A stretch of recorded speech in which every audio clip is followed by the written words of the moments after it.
Hello students, welcome to Nandkishore classes. Today we are going to continue exercise 13.1 question number 9 direct and inverse proportion topic. आपके सामने है question. A 5 meter 60 centimeter high vertical pole casts a shadow 3 meter 20 centimeter long. इतनी height का एक पोल है जिसकी shadow की length इतनी होती है. बताओ एट द सेम टाइम अगर पोल का साइज ये होगा तो शेडो का साइज क्या होगा. नंबर 1. नंबर 2, हाइट ऑफ पोल निकालनी है, शेडो की लेंथ दे रखी है. अब आप देखो बहुत सिंपल है, मुश्किल नहीं है. एक बात तो पक्की है, पोल का साइज बड़ा होगा तो उसकी शेडो बड़ी बनेगी, पोल का साइज छोटा होगा तो शेडो छोटी बनेगी. डायरेक्ट प्रोपोर्शन का केस है. टेबल कैसे बनाएंगे? टेबल देखिए ध्यान से. मैं पहले तो टेबल में क्या कर रहा हूं, एक तो लिख रहा हूं हाइट ऑफ पोल, और मैं ना इन सभी को सेंटीमीटर में ही कन्वर्ट कर रहा हूं. लेंथ ऑफ शेडो,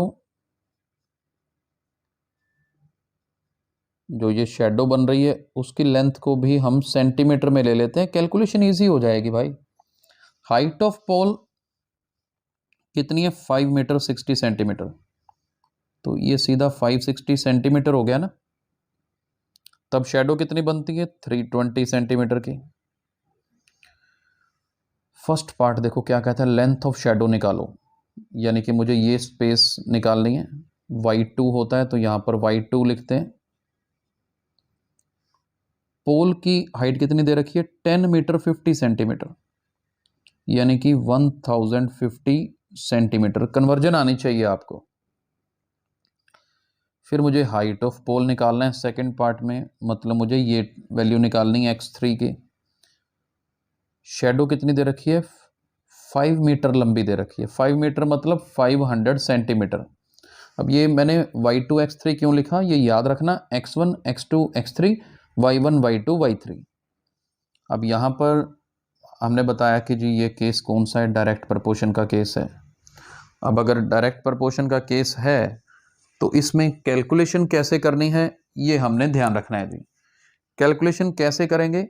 यहाँ पर डायरेक्ट प्रोपोर्शन का फॉर्मूला लगाएंगे. मैं ऊपर वाला रब कर रहा हूँ. अब स्टेटमेंट से हमने टेबल तो बना लिया है, राइट.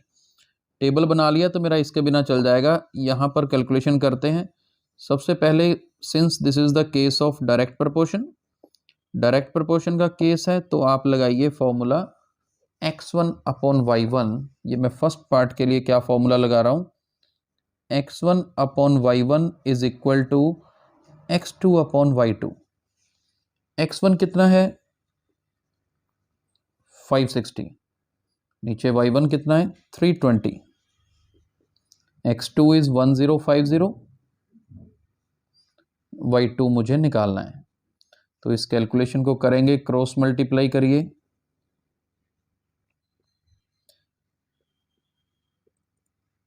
ये स्टेप्स इजी हैं, मुश्किल नहीं है. तो y2 क्या आएगा? y2 will be equal to 1050 times 320 divided by 560. जी अब इसको सॉल्व करते हैं. 0 से 0 कट जाएगा. 4 के टेबल में 32 काटना है तो 8 पे, ये 4 के टेबल पे काटते हैं जी. 4 1 ज़र 4, 14 बनेगा जी. अभी और कटता है, 2 के टेबल पे काट दीजिए. 7 से ये कट जाएगा जी. 7 1 ज़र 7, 7 5 ज़र 35. 150 मल्टीप्लाई 4, क्या बचा मेरे पास? 150 मल्टीप्लाई 4,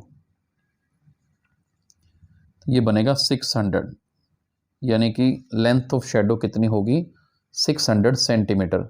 आगे इसको अगर मीटर में कन्वर्ट करें तो 100 से डिवाइड कर लें, तो y2 का आंसर मेरे पास आ रहा है 6 मीटर. मैं यहाँ पर लिख रहा हूँ. आई होप कि आपको क्लियर हो गया होगा. 600 सेंटीमीटर या फिर 6 मीटर. अब सेकंड पार्ट करना है. सेकंड पार्ट की भी तो कैलकुलेशन करनी है ना. मैं इसको रब कर रहा हूँ, आप नोट कर लीजिए, इसको पोज कर सकते हैं. अब आगे देखिए, इसी में ही मैं अब फॉर्मूला चेंज कर रहा हूँ. सेकंड पार्ट करने के लिए क्या फॉर्मूला लगाएंगे? सेकंड पार्ट के लिए x1 upon y1 is equal to x3 upon y3, 560 upon 320, x3 upon 500, cross multiply करके x3 निकल जाएगा जी। 560 मल्टीप्लाई 500 कर दीजिए, ये 500 ऊपर चला गया, 320 नीचे ही रहेगा, एक ज़ीरो से एक ज़ीरो काट दीजिए, 8 के टेबल पे 8 4 ज़ार 32, यहाँ पर 8 7 ज़ार 56 होता है तो 70 आ गया जी। ठीक है जी। अभी 2 के टेबल पे ये 2 ज़ार, ये 50 को काटेंगे तो 25 बनेगा, ये 2 से और काट दीजिए तो ये कितना बनेगा 35। तो फाइनली x3 की वैल्यू कितनी बन रही है 35 मल्टीप्लाई 25, जो कि इनको मल्टीप्लाई करके फाइनल आंसर आएगा 25 5 ज़ार 125, 5 लिखते हैं 12 कैरी, 25 3 ज़ार 75, 75 में 12 ऐड करेंगे तो बनेगा 87, तो 875 सेंटीमीटर आंसर जी। क्या आएगा 875 सेंटीमीटर x3 की वैल्यू हाइट ऑफ पोल आ रहा है, जिसको अगर कन्वर्ट करें तो 8 मीटर 75 सेंटीमीटर भी लिख सकते हैं। आई होप कि 9th क्वेश्चन आपको समझ आ गया होगा। अगर ये वीडियो पसंद आया है तो इसे लाइक और शेयर जरूर करिए। Thank you so much.